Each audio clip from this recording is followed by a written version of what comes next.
Here is a quick tip for cutting your door trim and casing when putting in hardwood flooring or tile.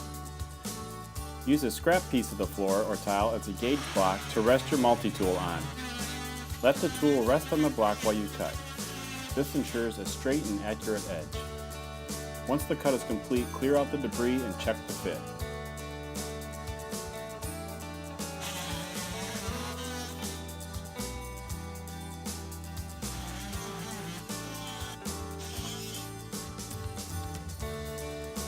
If you are using underlayment, adhesive, or a set grout height, use additional material along with the scrap to build your height.